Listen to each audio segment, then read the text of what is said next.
Hey, you murder phoniacs! This is your host, Tony C. Aglia, the serial killer whisperer.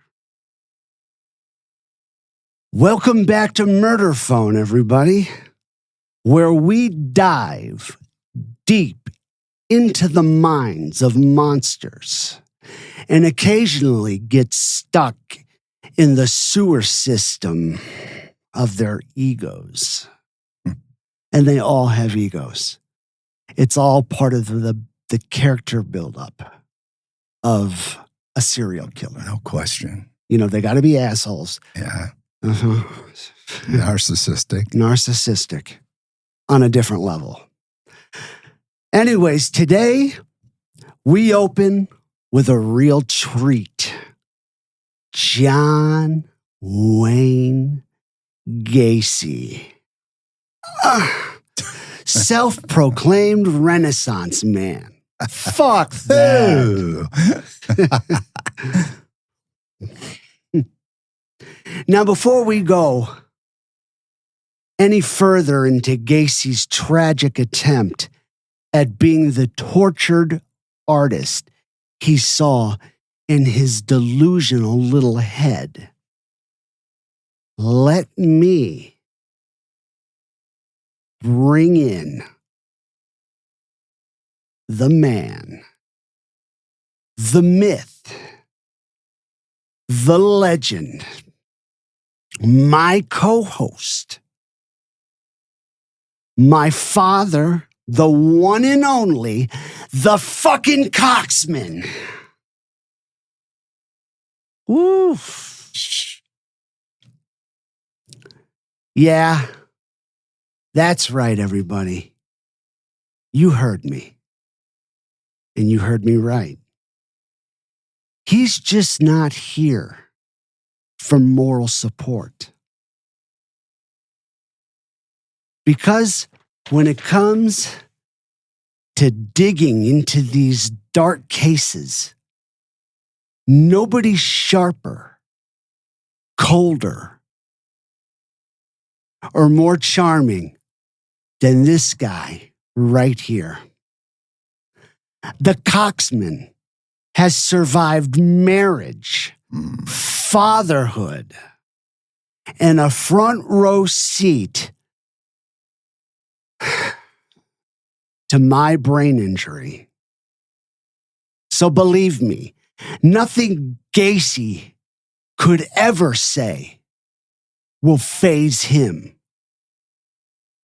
That is, unless Gacy had a bottle of P. Diddy's baby oil and had the Coxman strapped to a torture board. Eh? Then the Coxman, he'd have to play ball then. Never. Play ball. I'd take a bullet first. Thank you, Tone. You're As welcome. always, I love the introduction. It's amazing. I don't know where you come up with it. Speaking of Gacy, everybody, just listen to this shit. Hey, your paintings have improved over the years. I think we've seen some... I think I've learned from each one of them. Hey. I guess it's the same reason why I relate to Michelangelo, because he was a workaholic, and Leonardo da Vinci. You know, people always ask me who my favorite artists are and why. And I did not know that Michelangelo was homosexual. It doesn't make no difference to me. He was a workaholic. He was a sculptor. He was a painter and did a lot of other things. Da Vinci was an inventor of that. And of course, in my life, I've done painting, decorating, wallpapering. I've done mural work. You name it. Oh, yeah, you heard it. Gacy, killer clown, rapist, torturer, and talentless paint by number fucking hack. Comparing himself to Da Vinci and Michelangelo. I mean, maybe he could compare himself to like my 8-year-old niece Not or even. 4-year-old nephew. They're better. Right? Never, I should never compare Please. him to them. No. Because you see, he did wallpapering, right? Decorating, painting, and some mural work, Ooh. right? And I guess if you microwave a frozen dinner, you're basically a 5-star chef. Right? Right. Let me get this right here, okay? Michelangelo sculpted the David. Gacy traced the Disney hi-ho dwarfs and called it a day. It's a series. That's right, it is. It's a series. It's a series, the hi-ho series. Yeah. Okay. Da Vinci, now, he invented machines. Gacy, on the other hand, invented new ways to use the torture board. Way to go, John. One gave the world the Mona Lisa. The other gave us a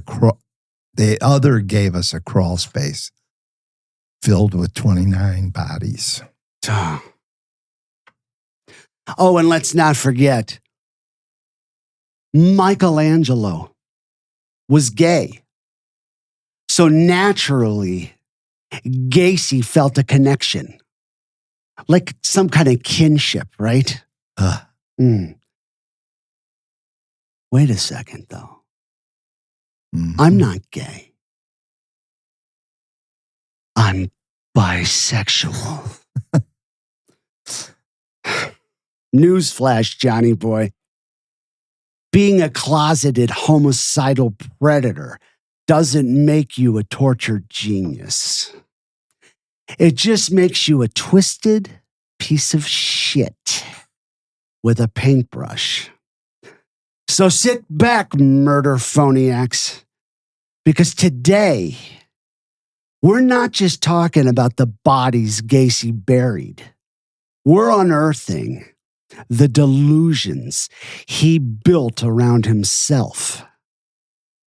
One narcissistic brushstroke at a time. I like that. That's fucking brilliant. Good Nice. writing. Good writing. Dan, you ever compare Gacy to Da Vinci?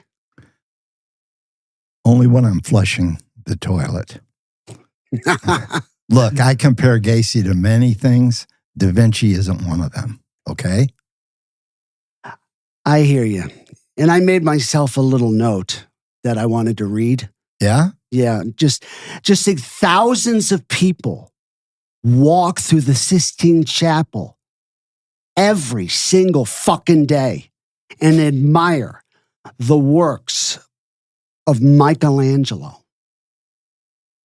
Centuries later, thousands of people every fucking day walk up to the David and admire it centuries later.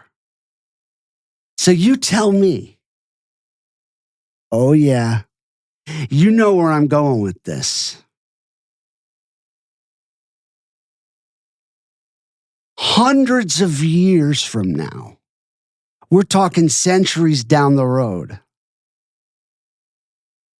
Do you think thousands of people every day are going to admire these two fucking pieces of shit before me?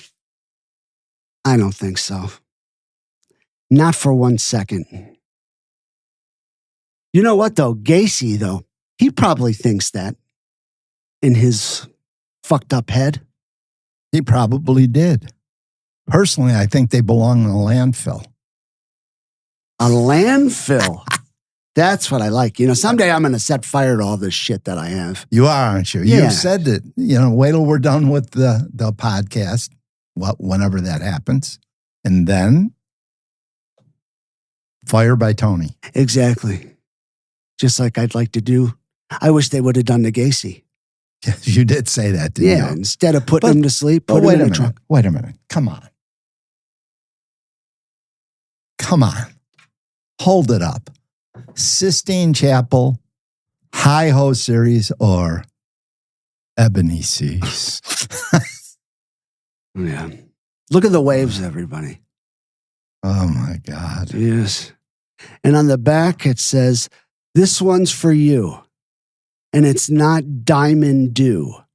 Warm regards, John Wayne Gacy, 1993, Ebony Seas. Artist John W. Gacy, medium oil 2206.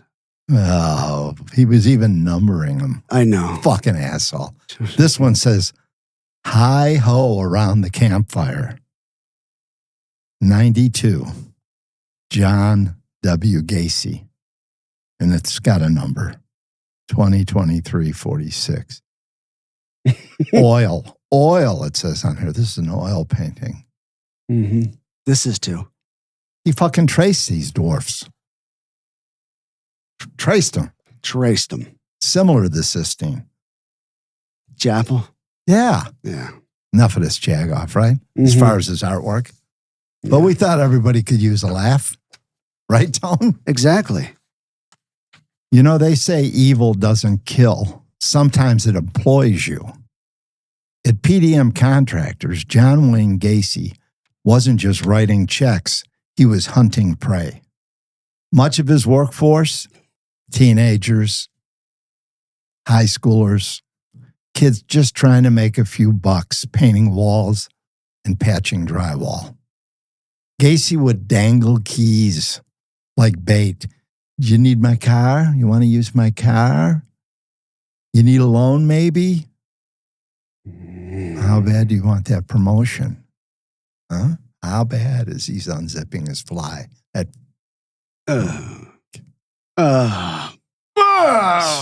He made it so transactional, sleazy, violent. But behind that blue-collar hustle was evil. And trust me, I can tell you this for a fact. Bozo the Clown, he didn't ask for a blowjob in exchange for a ride home. Oh. Fuck. Mm-hmm. And when the charm didn't work, he'd switch to the threats because he was such a fucking tough guy. Mm-hmm. He said once, "You know how easy it would be for me to get one of my guns?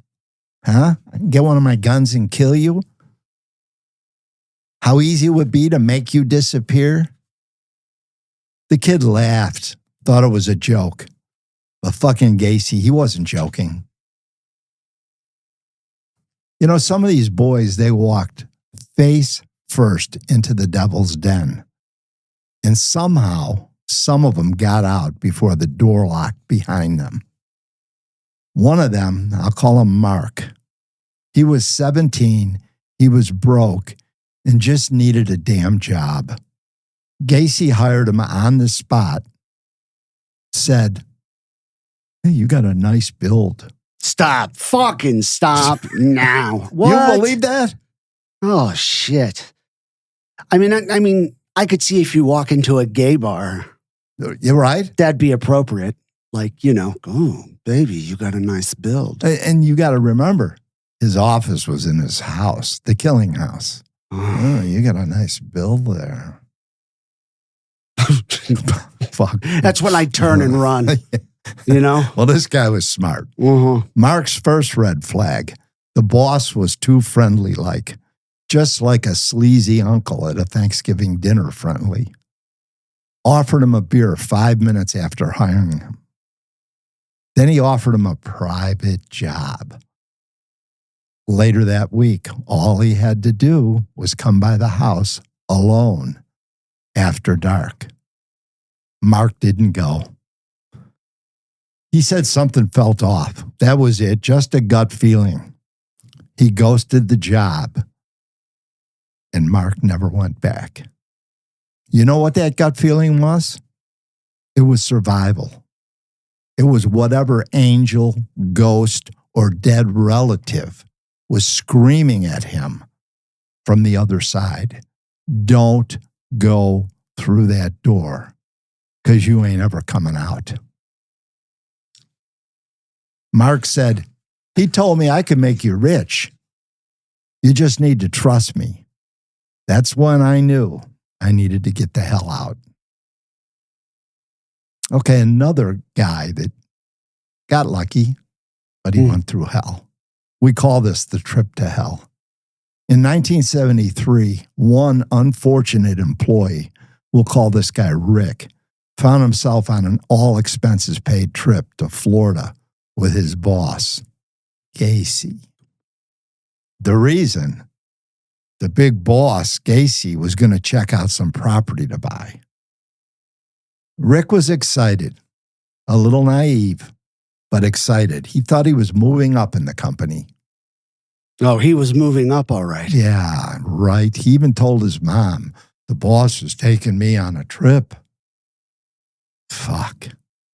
Gacy said it would be a first-class trip. The hotel smelled like mildew and cigarettes. Felt short.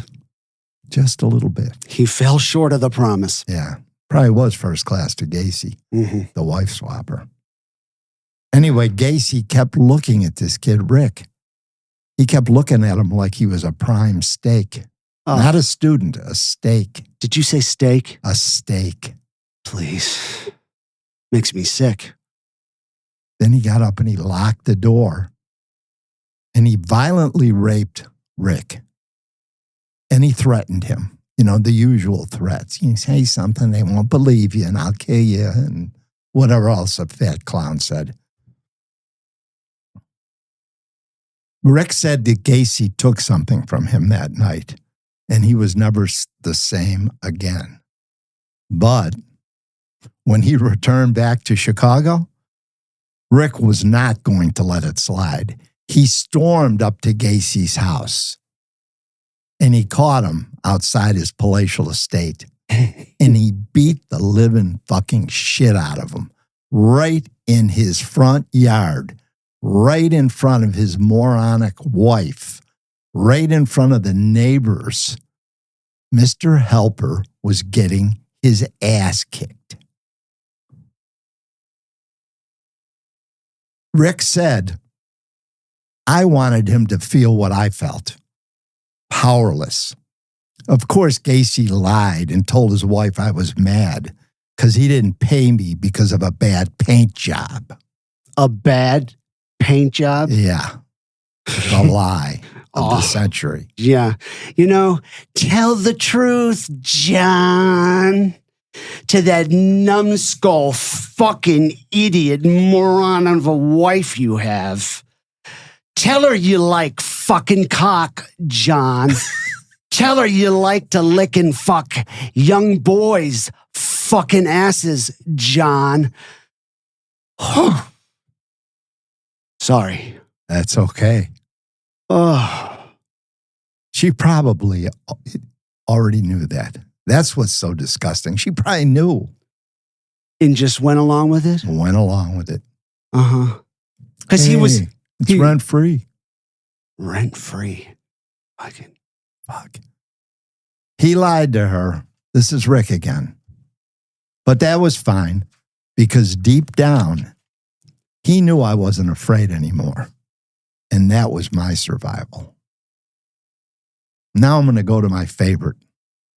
The wrestler who fought back, Anthony Antonucci, a nice Italian boy. Yeah, that's why you like this guy, right? Yeah, he's a nice Italian boy. He's from Chicago. I love right? it. I love it. Fast forward to 1975. Enter 15-year-old Anthony Antonucci, a fresh-faced kid with an injured foot.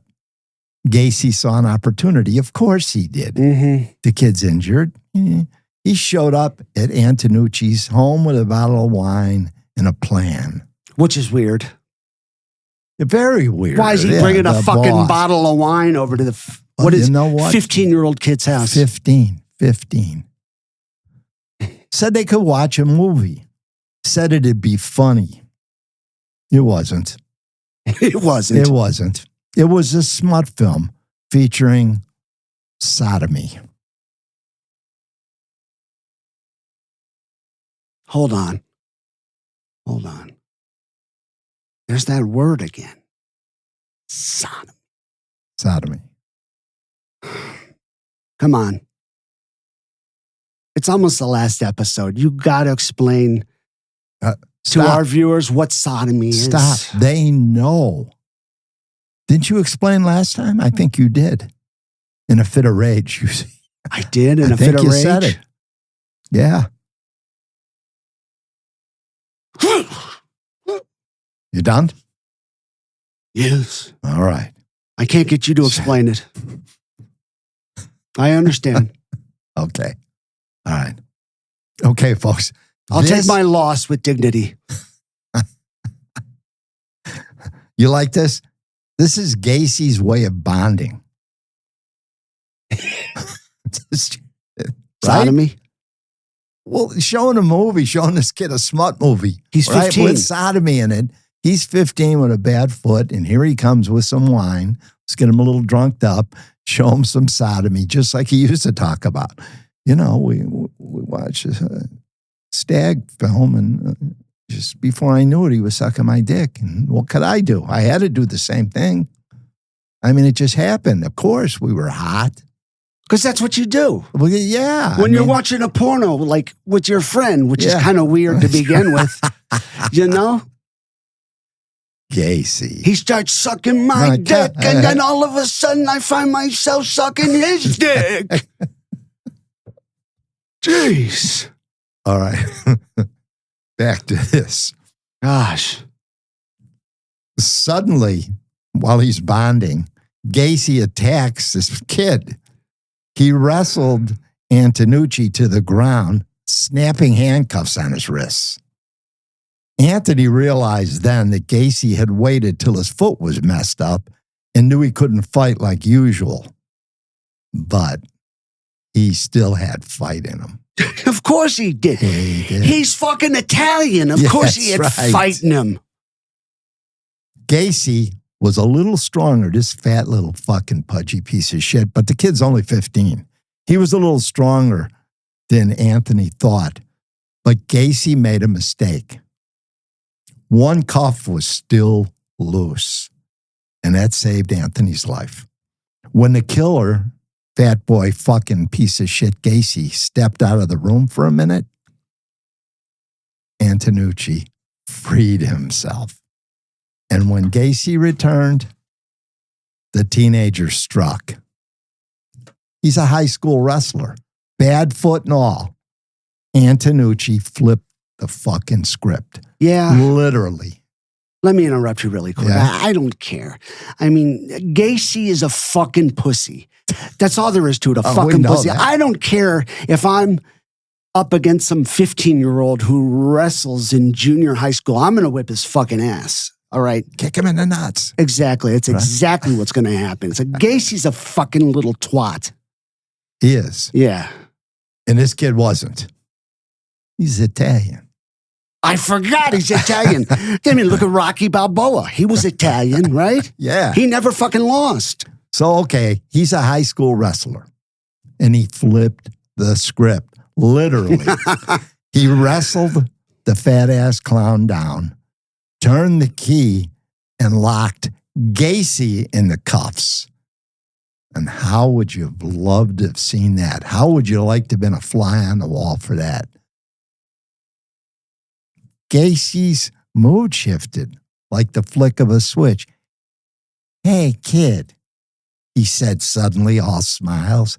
Hey, if you let me go, we'll just forget about this ever happening. What do you mean? It doesn't make any sense. You put handcuffs on me, you fat fucking clown piece of shit.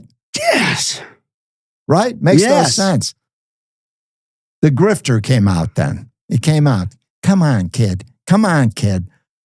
What do you want? What do you want? I'll give you a raise. How about that? I'll give you a raise. You know I was just fucking around. Let me out of the cuffs. I'll give you a raise, and we'll forget this ever happened. Now, Antonucci, somehow keeping his cool, agreed. Took the cuffs off him, and Gacy slithered out of the fucking house. Like the snake he is. Yeah. See, now me personally, I would have cut this fat motherfucker's dick off and fed it to him. That's what I would have done. Right? Yes. So would I. Mm-hmm. He's just... Anyway, shockingly, the kid kept working for PDM. He stayed there another 9 months. And maybe it was the money. It probably was the money. He probably thought, fuck this fat ass piece of shit. He gave me a raise. I'm going to take it for a few months. And at the same time, I'll keep an eye on this prick just to make sure he doesn't try and pull any shit again. What does survival look like when you've shaken hands with the monster and lived? Listen, we remember the victims. We always do. But don't forget the ones who almost were victims. They're still out there, haunted with survivor's guilt. They carry the crawl space in their heads every single day. That was beautiful. Thank you. Mm-hmm. Now let me see. All right? Let me, moi, see. Death or sodomy? Oh, we're back. Yeah. I'd rather he kill me than fuck my ass. If John Wayne Gacy fucking my ass was my punishment for a crime I committed, you can bet your fucking ass I'm taking it to the highest court in the land. I just want to fucking be heard. This is America. I know my rights. And you just wanted to get sodomy in there again, didn't you? Oh, gosh. Well, it's coming to the end of the season. I fucking love it. I love it. What if next season I'm not able to talk about sodomy or I'm bisexual? That's right. Yeah. Get it in. Get it in. Gotta get it in. You're up. It's like when you're about to break up with the girlfriend. Yeah. You gotta get it in as many times as you possibly can before you lay down the law. It's about the body. So they say the devil works alone. That's bullshit. Because monsters, they like company. And John Wayne Gacy, oh, he had company. Let's start with two names you may have heard, but probably don't fully understand the situation we're dealing with here. David Cram and Michael Rossi. Burn them the fuck alive. That's what I say. Yeah. Burn them alive. Yeah. I'd make a great judge, wouldn't I? Yeah. Fucking kill them. Kill them. Next. Exactly. They weren't just employees of Gacy's construction company, PM contractors. They lived in his house. They lived in his fucking house, Dad. They had access to the crawl space. They helped dig the fucking graves. Yeah. These guys weren't just clueless kids caught in Gacy's orbit.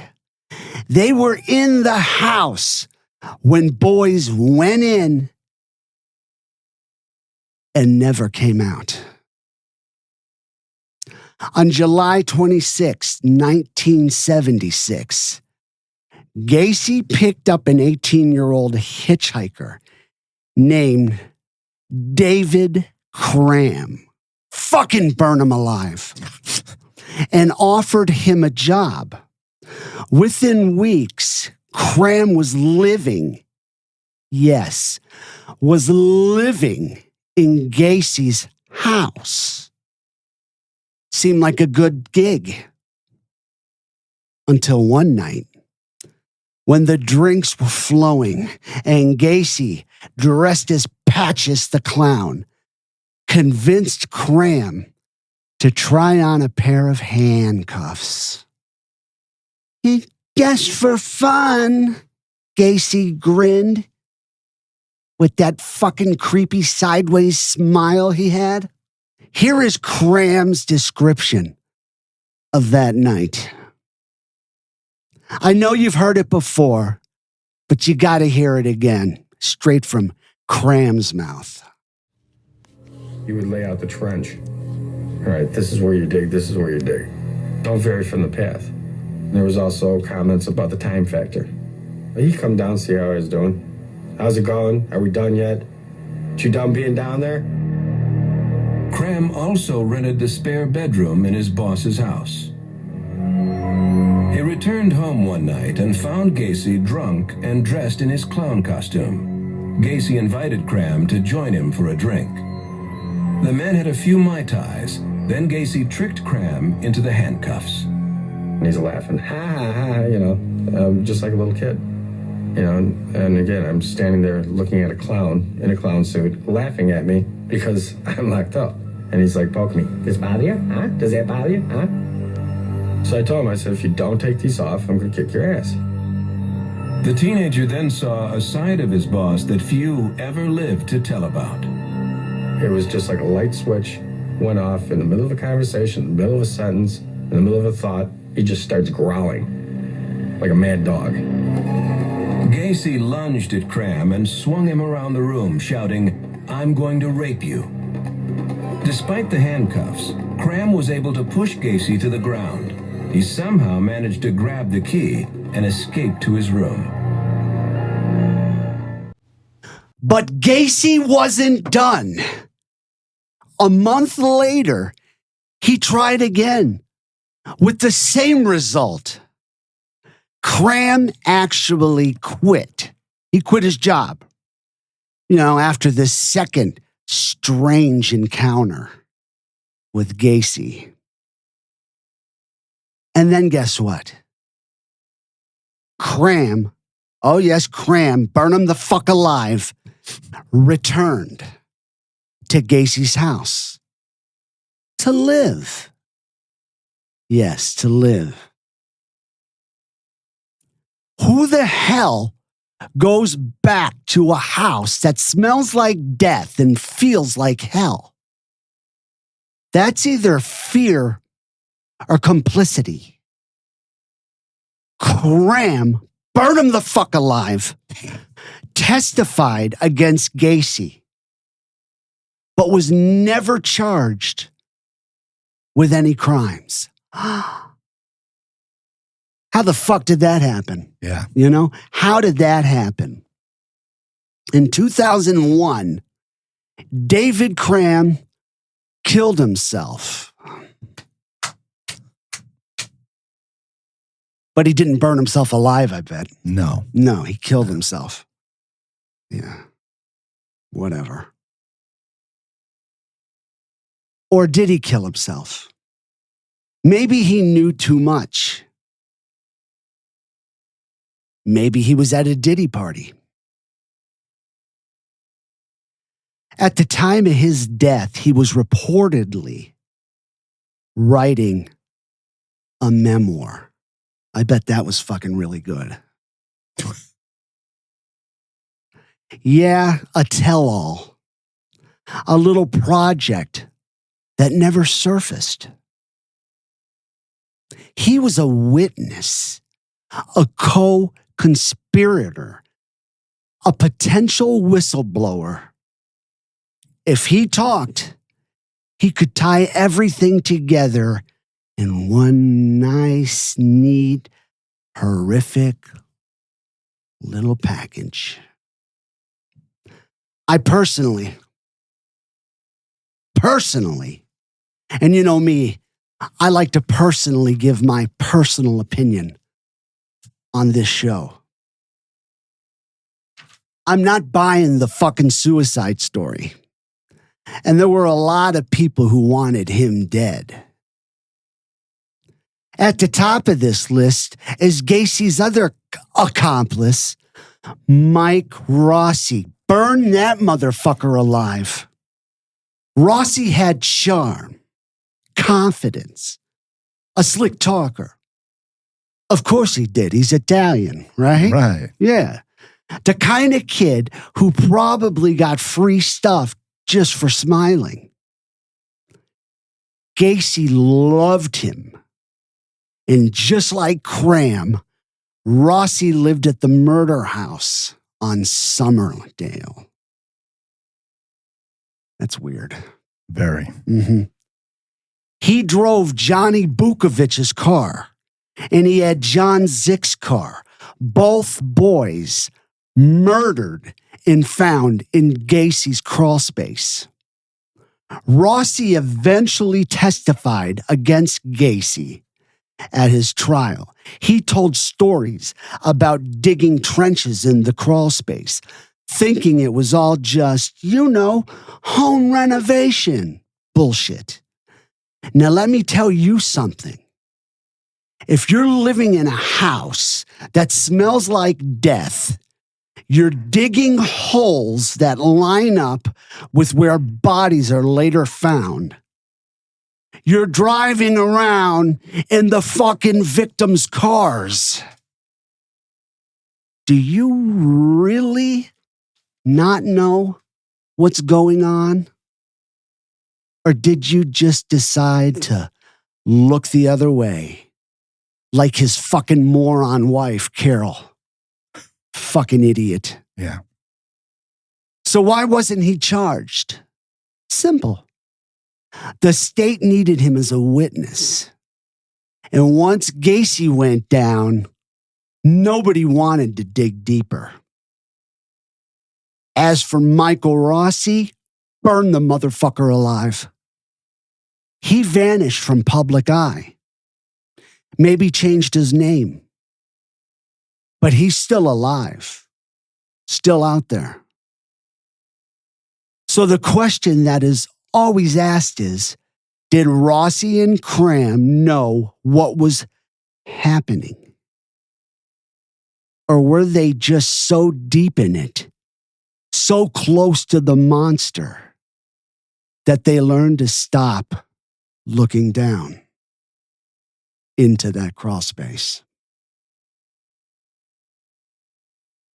That's a lot of bodies under there to look the other way. They knew. They knew. Didn't they? Yes, they knew.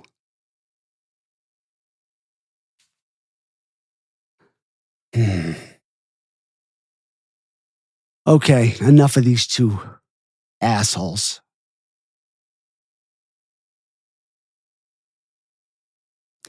Now it's time to shift the focus where it should have been all along. To the boys, to the young men, to the souls who were stolen and stuffed in a crawl space like trash.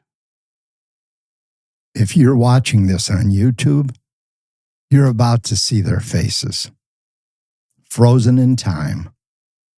Some smiling and old yearbook photos. Some staring wide-eyed into the lens, unaware that their lives were going to end in the darkness of a crawl space. They deserve more than a passing mention. They deserve to be seen. They deserve to be remembered as more than victim number 23 or an unidentified male. These were sons, friends, brothers. We've talked enough about monsters. Let's honor the ones that the monster tried to erase. My dad and I are going to honor each of the boys one by one, in the order their lives were taken. You'll hear their names, their ages,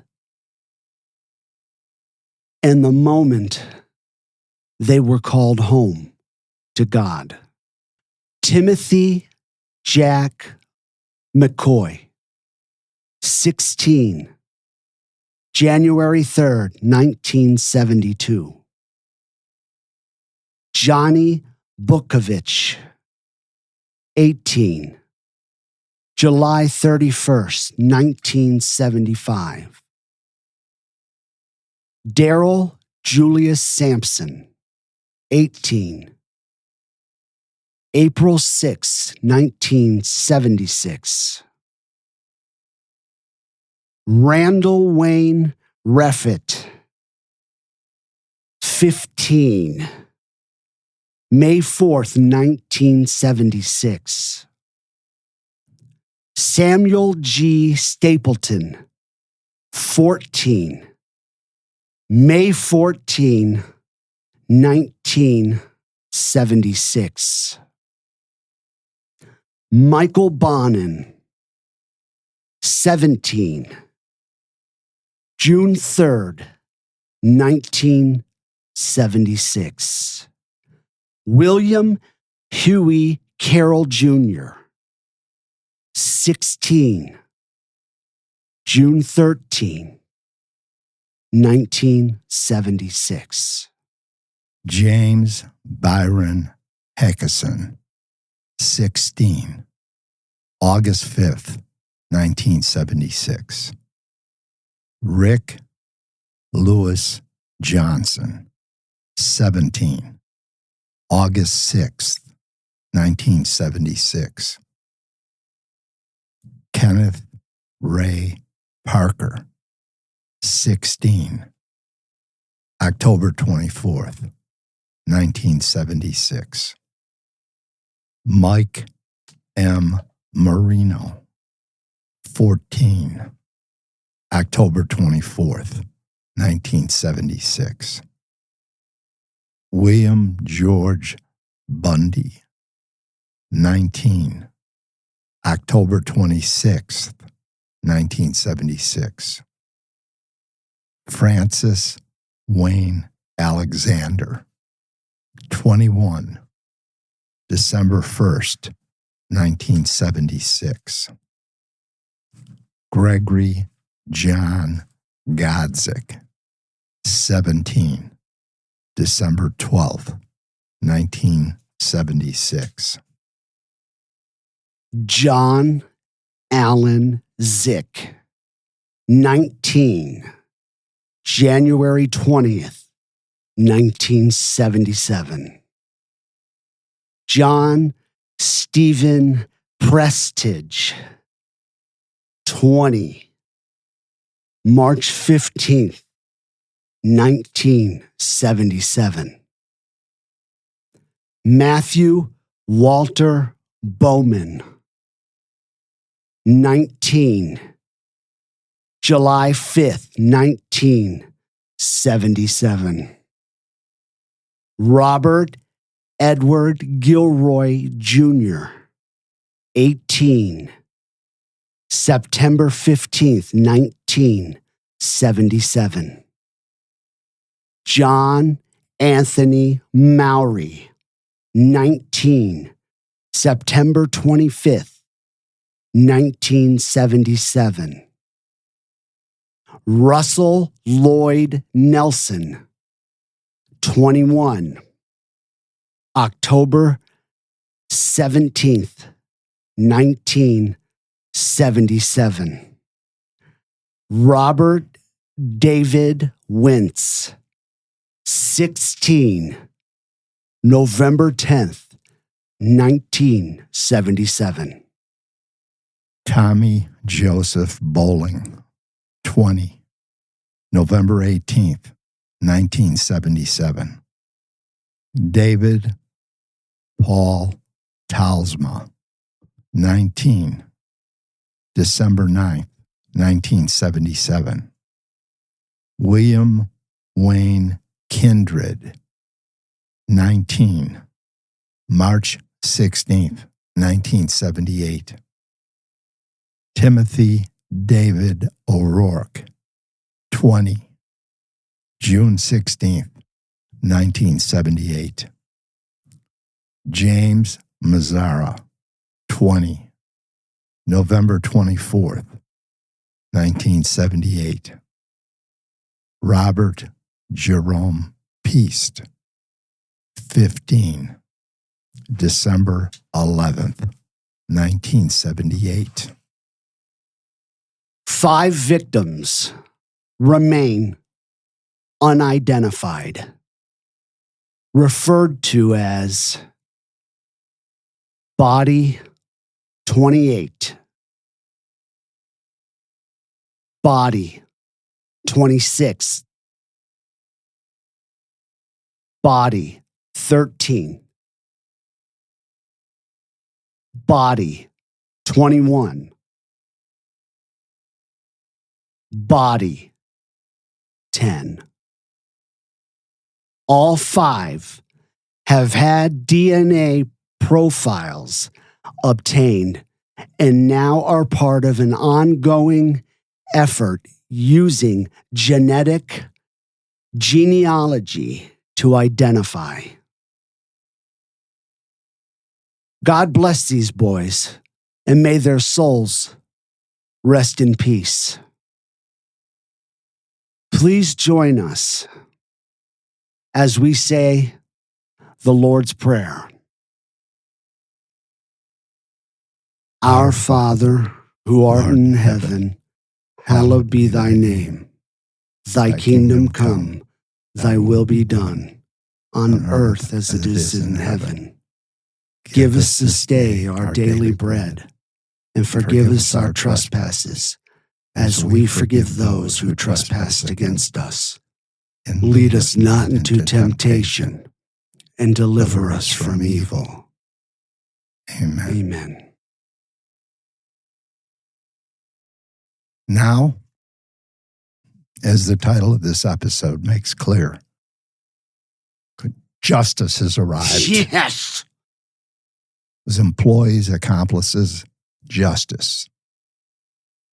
And it's arrived for the boys and the young men, for the families who cried out in the dark, begging for answers that took far too long to come. Gacy is about to face the only sentence that'll ever come close to fitting the scale of his evil. For every scream he silenced, for every grave he made those boys dig, for every lie he told with that smug fucking clown grin. Oh, yeah, he's about to pay. It was May 10th, 1994. After years of appeals, courtroom circus acts, and his smug smirks from behind bars, John Wayne Gacy was finally at the end of his twisted road. But in true Gacy fashion, death would come with a punchline. That night, Gacy picked up the prison phone one last time and called his longtime friend, Craig Boley. His voice, calm, casual, like he was heading out for a pizza or on his way to suck off his best friend. After a lengthy conversation, Gacy says,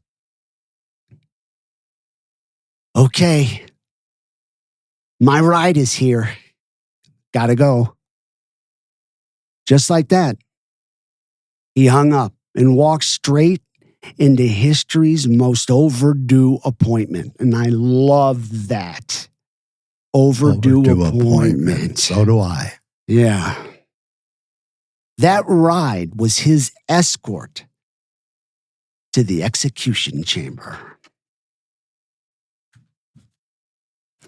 The execution chamber at Stateville Correctional Center was cold and clinical. That's how it should be. Yeah.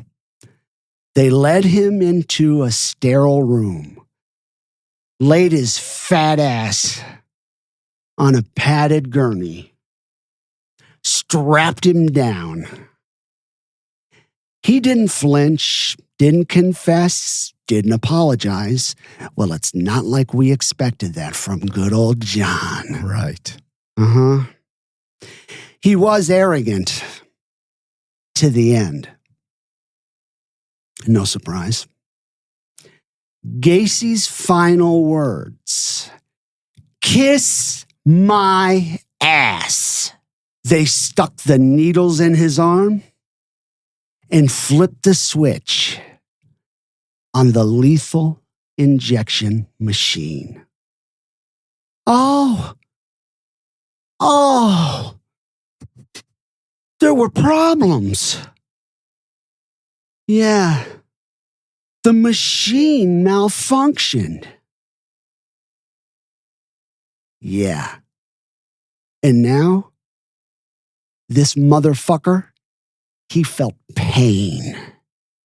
He felt pain from those needles that malfunctioned.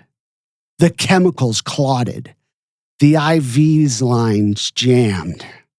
And for 18 agonizing, wonderful minutes, John Wayne Gacy lingered between this world and hell. One investigator said he probably felt more pain than we had planned on. Another put it bluntly: he had it much easier death than his victims. Boy, was that right. Here's my opinion. Just think, at this motherfucker's execution, there were lots of bleeding heart liberals holding up signs to spare this fucker's life. Hasta la vista, Johnny boy.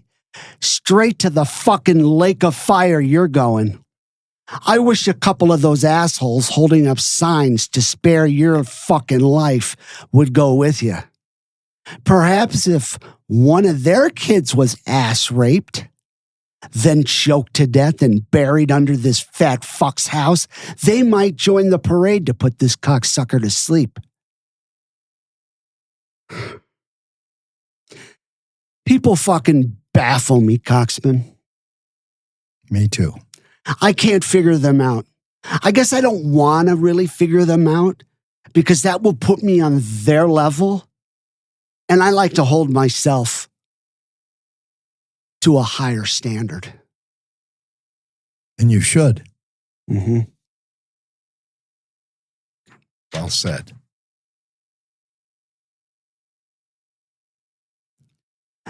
This was the same man who buried boys beneath his house like fucking trash, who laughed when he talked about the smell of their rotting bodies. And here he was, taking his sweet-ass time to die. Gacy's last words: "Kiss my ass." But the world didn't kiss back, did they, John? They watched you fucking die like the dog that you are. And you know what? Right when that fucking line went flat, nobody cared. They forgot about you. Sure, you make a good story in a book, TV show, maybe even a movie. But nobody cares about you. Except the devil. Because you're just one other asshole in his lake of fire. And when John died, they buried him far from the boys he murdered. Just a nameless grave. A dead clown. without an audience. There's no clown at all. Rotten hell, Johnny. Rotten hell, Johnny. That was good.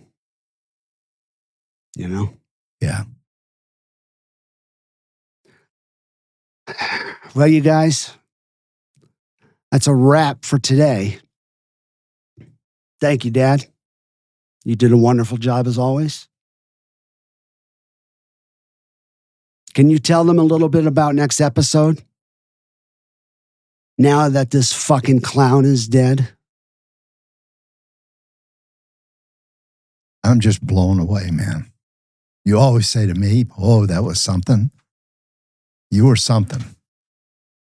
Thank you. You were something.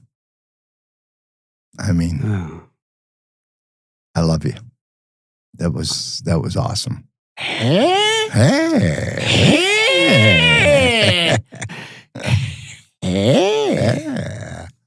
I love you too.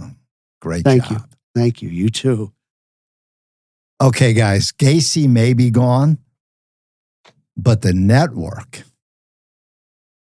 he was part of, the one that fed him some of his victims, never stopped.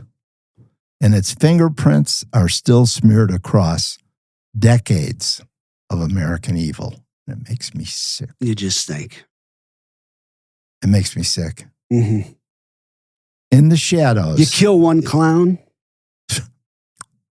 and now you got a network of faggot profilers or faggot pedophiles. I know. All over this country. Fucking little kids, killing kids. It's terrible. I mean, it's sick. Yeah, it is. In the shadows, there was John Norman, a convicted pedophile and professional trafficker. A man who ran catalogs of boys like others run real estate listings. Oh, Gacy may have buried 29 kids under his house. Norman, on the other hand, sold hundreds of kids across the country. And their paths didn't just cross, they intertwined. Talk about slipping through the cracks. These guys are fucking experts. Years this has been going on. So our next episode, and join us, I think you'll find it interesting. The title of it is The Clown is Dead, but the Network Lived On.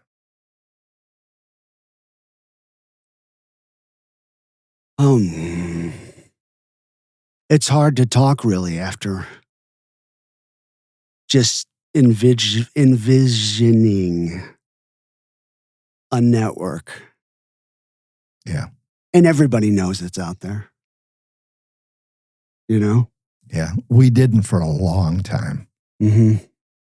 I lived way back then. I had no idea. No idea. Well kept secret. And it was in the fucking papers, which you'll see. Mm. I don't know. Well, everybody, take care. Stay safe. And remember, always walk in the calm after the storm. And you know what? The calm is a whole hell of a lot calmer now that fucking clown is not breathing. Yes, sir. Love you. I love you.